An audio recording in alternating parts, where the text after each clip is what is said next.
the start of the program, I knew not where it would take me. I assumed I was well positioned for nonprofit work, but once again, I found myself where I least expected. The classes and opportunities that were most appealing to me stemmed from the business world, and specifically management consulting.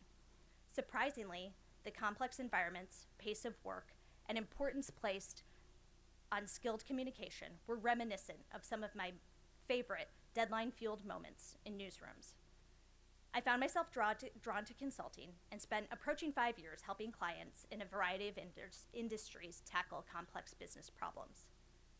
Over time, I found myself drawn to working with healthcare providers, clients whose central mission focused on patient care and aligned well with my desire to positively impact institutions and people. When I embarked on my consulting career, I suspected it would not be a forever career move. But the years I spent in it were rewarding. I was able to advance, take on more responsibility over time, and see the impact of my work with clients and junior practitioners in my firm. However, after years of interminable travel and an emerging desire to get back to the local impact I had in my reporting career, I knew it was time for another change. I returned to the set of questions I asked when leaving journalism, and this time was able to draw on the breadth of experience I had in both professions. I asked what I liked about both careers. I re-examined what I wanted my life to look like in the short and long term. And once again, I checked my gut. I went through the process of exploring myriad potential next steps, all the while remaining open to all possibilities. Not long into the process, a former professor from my graduate program approached me about a unique opportunity that would bring together many distinct threads of my experience to date and would bring me full circle to Northwestern. Today, I work at the university in an office focused on inculcating a culture of organizational agility and change at the university. We focus on a broad spectrum of initiatives ranging from the university's global strategy to realizing our current president's goal of making Northwestern accessible to all academically qualified students regardless of economic situation. That includes achieving such milestones as having 20% of our incoming undergraduate classes be eligible to receive Pell Grants, which are reserved for low-income students, by the year 2020. So much has changed since my days as a reporter, and yet the fundamentals have not. I am a communicator, a storyteller, someone whose work has the potential to impact institutions and people beyond myself. I want to close today with a few thoughts on the lessons I have learned along the way. Take with you that which resonates, cast aside that which does not, just some observations. I've learned to develop some guiding principles for my life. I'm not talking about a plan or a list of credentials or next jobs, though those are important.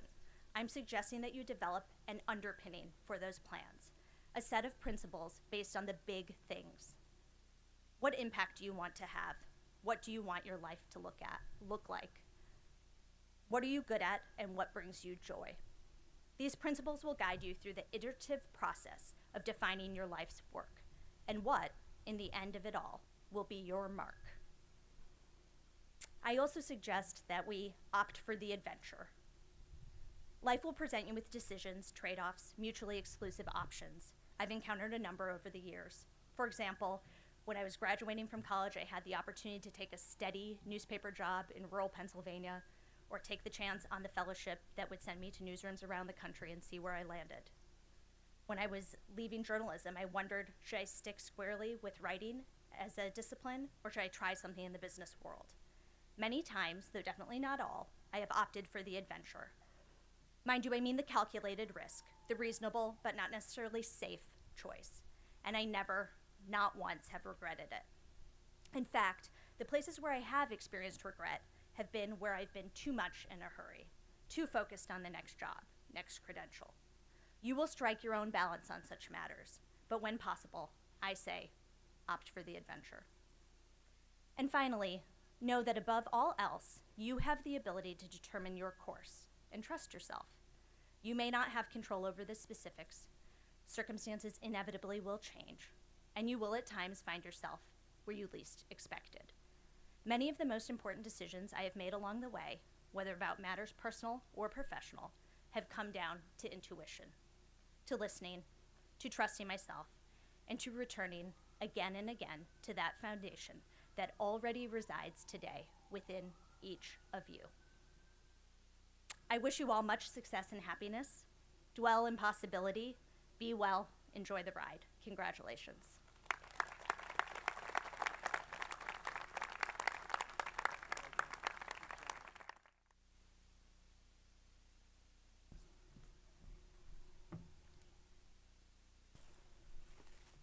As the student body president, I would like to take this opportunity to sincerely thank Ms. Khanna for her words of advice, support, and encouragement.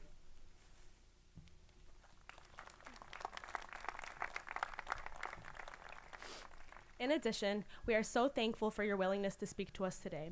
The senior class enjoyed meeting with you about a month ago, and we relish the opportunity to get to know an Elgin Academy alum who embodies the spirit of this great institution. There is much to learn in what you said, and we appreciate you sharing your thoughts with us today. On behalf of my classmates, I would like to thank you for spending our commencement day with us and for sharing your wisdom. Please accept these Elgin Academy gifts as an enduring expression of our appreciation to you.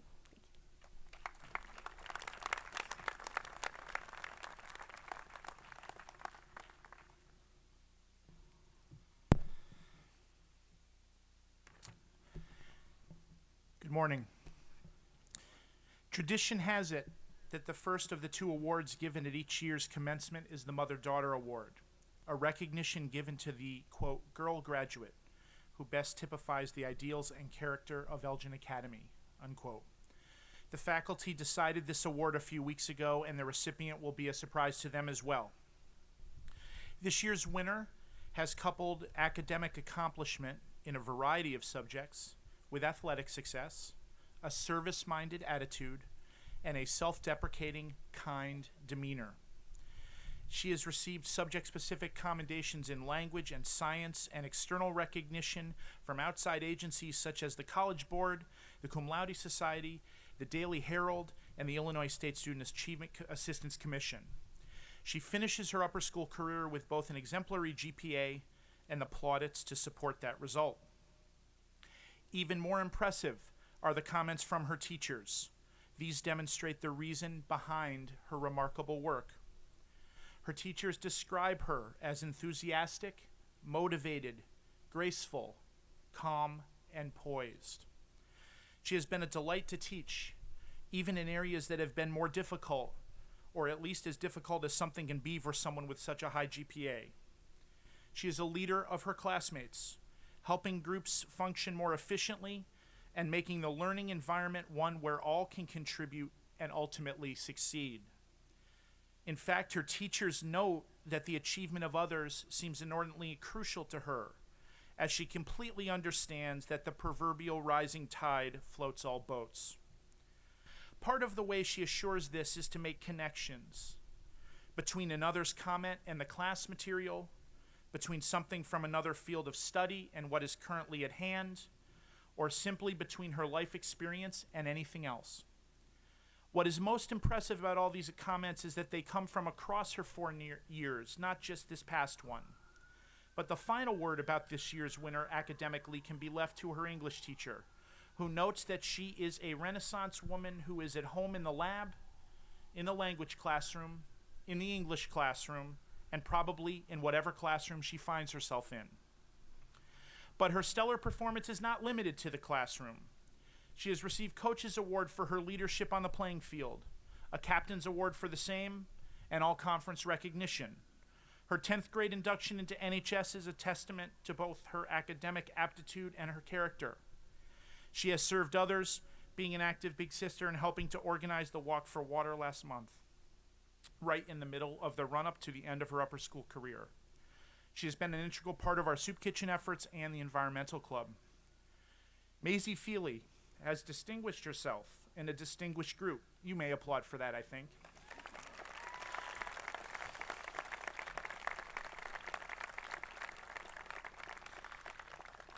She is a gentle, kind, self-effacing soul that I fear that she is such a gentle, kind, self-effacing soul that I fear that perhaps, as Mr. Thomas mentioned last night in presenting her with the Excellence in Science Award, that until I mentioned her name, she was the only person in this crowd who did not know it was her. She is a true academic, an accomplished athlete, a community servant, and one of the nicest people that you or I know. There is no doubt in this faculty's mind that Macy will demonstrate all these traits in college and that the University of San Diego community will benefit from her presence the same way we have here. It will be a smarter, more athletic, and kinder place, and 4 years from now, the world will see the same benefit. I am so proud on behalf of the faculty that the 2017 Mother-Daughter Award winner is Macy Feely. Macy, would you please come to the podium?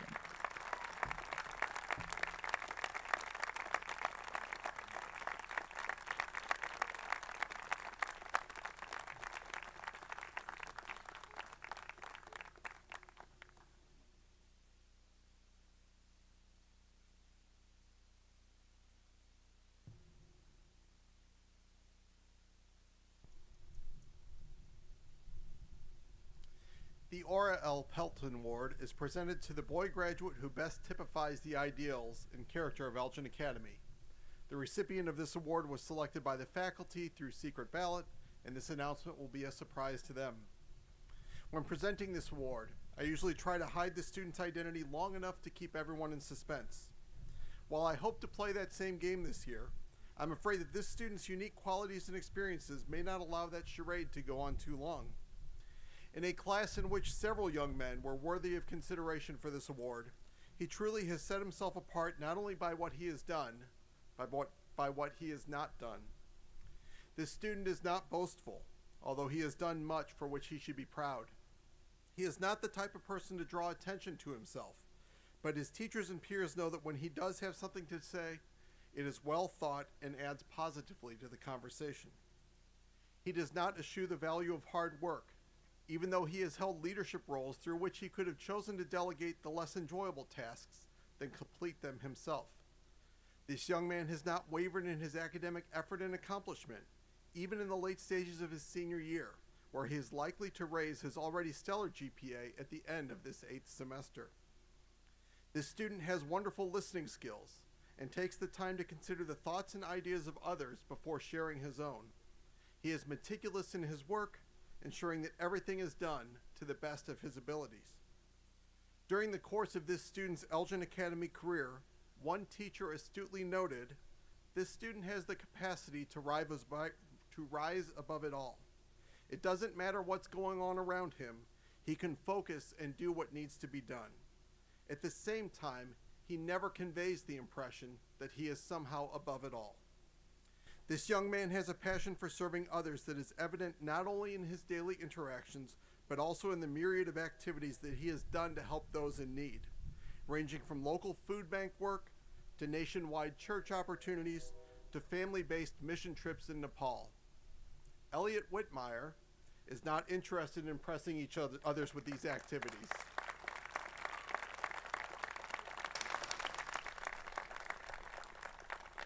He does them because to him, helping others is simply what everyone should be called upon to do. As Elliot discussed in his senior speech, he has a passion to pursue studies in engineering because he views that path as an opportunity to help people in the future. He has a strong sense of self, and we are confident that he will remain devoted to his goals and passions throughout the potentially hectic world of campus life. Elgin Academy is a better school because he is a member of our community, and we are confident that the University of Illinois at Urbana-Champaign will feel the same in the coming years. Elliot, as a graduate, we know that we will be losing daily contact with a mature young man who is a scholar, athlete, servant, and friend to many. However, we are glad that we were able to share these years with you and the fact that you will be a member of our community forever. On behalf of the upper school faculty, I am so pleased to announce that the 2017 Ora Pelton Award winner is a mature young man who is a friend to all. Elliot Whitmire, please join me at the podium to accept this award.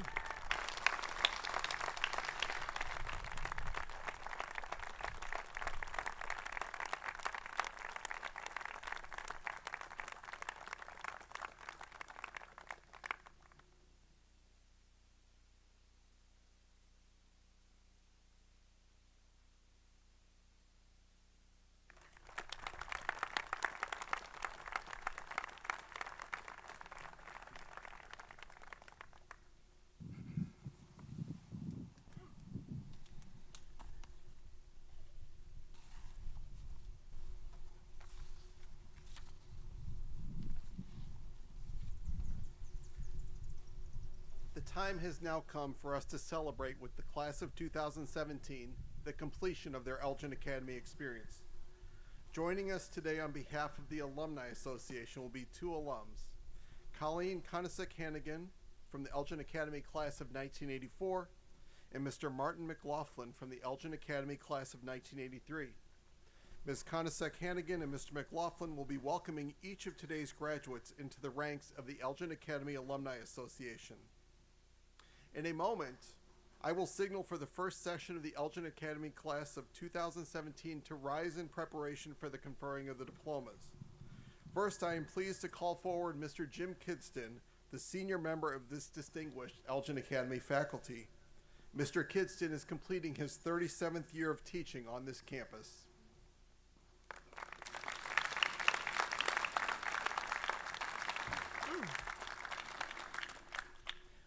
Ladies and gentlemen, Chairman Rauschenberger, on behalf of Mr. Hanford, the administration, and my teaching colleagues, it is a genuine pleasure and an honor to inform you that these candidates for graduation have successfully completed the prescribed course of study as approved by this faculty and are therefore entitled to receive an Elgin Academy diploma.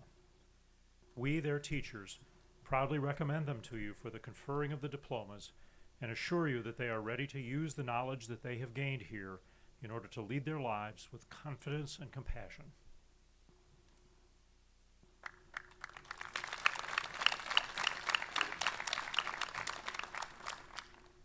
Would the first row of the class please rise?